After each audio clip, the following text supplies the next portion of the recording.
Merry meet Annie here. The reflection today is on frost, and appropriately so for me, as this week has been a wonder of frosted mornings.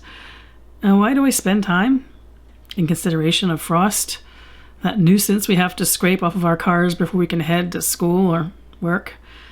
Because there's a lot to be learned from the ethereal nature of frost.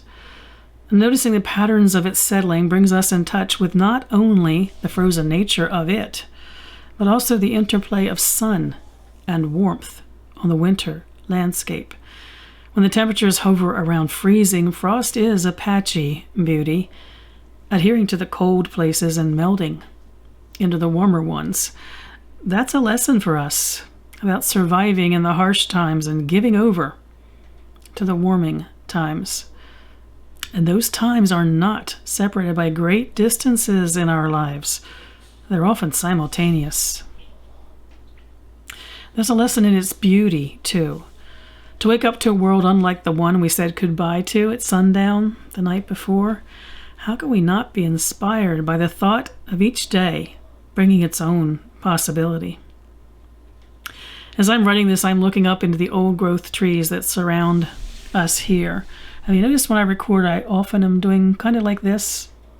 It's because I have windows all around me, and the trees always catch my attention, along with whatever's flitting through them or climbing on them at any given moment.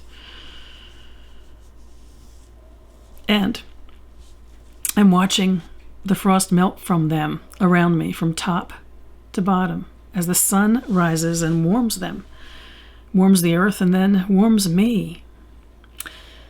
It must have been a day like this when I wrote this poem.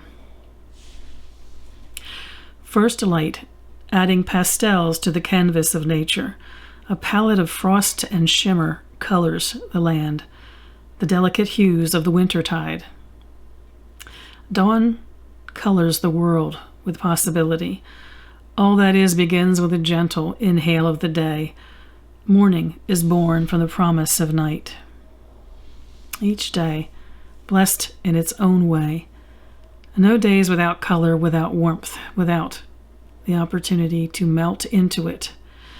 I listen to the whisper of this new day. And which leaves me thinking that frost is indeed a whisper. It speaks softly, then it gently disappears.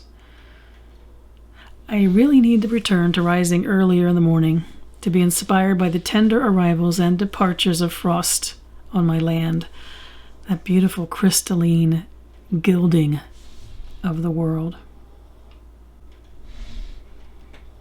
I wish you in the season of Yule, mirth and reverence, merry part,